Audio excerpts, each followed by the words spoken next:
Hi అండి, అందరికీ నమస్కారం. మీరు జలుబు, దగ్గు, గొంతు నొప్పితో బాధపడుతున్నారా? అయితే నేను చెప్పే వంటింటి చిట్కాలు పాటించినట్లయితే మీకున్న జలుబు, దగ్గు, గొంతు నొప్పి నిమిషాల్లో మటుమాయం అయిపోతుంది. అదేంటో ఈ వీడియోలో తెలుసుకుందాం. ఫ్రెండ్స్, ఇలాంటి యూజ్ఫుల్ టిప్స్ కోసం ఈ వీడియోని లైక్ చేసి మీ ఫ్రెండ్స్కి షేర్ చేయగలరు. సాధారణంగా వర్షాకాలం లేదా శీతాకాలంలో ఇటువంటి సమస్య ఎక్కువగా వస్తుంది. మీకు పొడి దగ్గు ఉన్నట్లయితే అది పగటపూట కంటే రాత్రి సమయంలో ఎక్కువ ఇబ్బంది పెడుతుంది. నిద్ర పట్టకుండా ఉక్కిరి బిక్కిరి చేస్తుంది. నిద్రించడానికి ముందు చిటికెడు వామును నలిపి దవడలో పెట్టుకొని చప్పరించాలి. ఇలా చేయడం వల్ల దగ్గు అదుపులోకి వస్తుంది. అలాగే జలుబు, దగ్గు ఎక్కువగా ఉన్నప్పుడు ఉదయం పూట తులసాకులను నమలాలి. వీలైతే నీళ్ళలో వేసి మరిగించి కషాయంగా తీసుకోవచ్చు.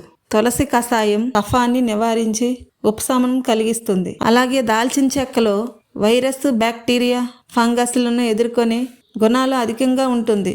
కావున జలుబు నుండి ఉపశమనం లభిస్తుంది. దాల్చిన చెక్క పొడిలో తేనె కలిపి చప్పరించాలి. ఇలా రోజుకు 2-3 సార్లు తీసుకుంటే మంచి ఫలితం ఉంటుంది. అల్లంలో యాంటీ వైరల్ ఫంగల్ గుణాలు అధికంగా ఉంటాయి. దగ్గు, గొంతు నొప్పి వంటి వాటిని అదుపు చేస్తుంది. అల్లం సన్నంగా తరిగి నమలడం లేదంటే అల్లం టీ తీసుకోవడం వల్ల ఫలితం ఉంటుంది. అలాగే వంటింటి ఔషధాల్లో తేనె ఒకటి. అల్లం లేదా నిమ్మరసంలో అతిగా కాకుండా పరిమితంగా తీసుకోవడానికి ప్రాధాన్యం ఇవ్వాలి. తేనె, నిమ్మరసం రోగనిరోధక శక్తిని పెంచుతాయి. అలాగే చిటికెడు మిరియాల పొడికి చెంచా తేనె చేర్చి తీసుకుంటే మంచి ఫలితం ఉంటుంది. దగ్గు తీవ్రత తగ్గుముఖం పడుతుంది. ఇలా ఉదయం పూట మాత్రమే తీసుకుంటే రోజంతా దాని ప్రభావం ఉంటుంది. యాంటీసెప్టిక్ గుణాలున్న పసుపు పలు వ్యాధుల్ని నయం చేస్తుంది.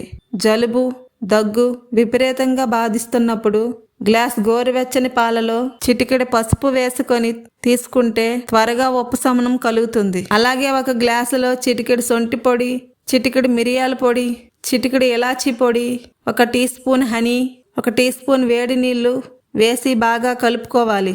దాన్ని 5 సంవత్సరాలు దాటిన వాళ్ళ నుండి 15 ml చొప్పున రోజుకి 3 సార్లు తాగాలి. చిన్నపిల్లల్లో జలుబు, దగ్గు తగ్గడానికి ముందుగా ఒక బౌల్ తీసుకొని దానిలో కొంచెం కొబ్బరి నూనె, అందులో 2 కర్పూరం బిళ్ళలు వేసి మెత్తని పౌడర్లా చేసుకొని దానిలో వేసుకోవాలి. దీన్ని స్టవ్ పైన సిమ్లో పెట్టుకొని హీట్ చేసుకుంటే కర్పూరం బాగా కరిగిపోతుంది. ఈ మిశ్రమాన్ని గోరువెచ్చగా ఉన్నప్పుడు చిన్నపిల్లల ఛాతి పైన, గొంతు పైన, తలపైన, మోచేతులు, అరచేతులు, అరికాళ్లపై బాగా రాసినట్లయితే మరుసటి రోజు మార్నింగ్ చూడండి, చాలా బెస్ట్ రిజల్ట్ అయితే వస్తుంది.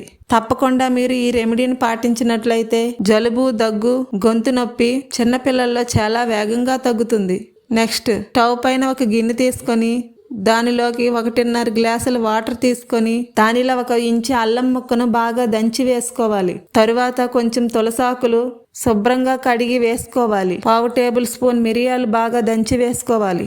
అలాగే కొంచెం పసుపు వేసుకోవాలి. టేస్ట్ కోసం కొంచెం బెల్లం కానీ, పటిక బెల్లం కానీ వేసుకోవాలి. వీటన్నిటినీ బాగా కలిపి స్టవ్ని సిమ్లో పెట్టుకొని 10 నిమిషాల పాటు మరిగించుకోవాలి.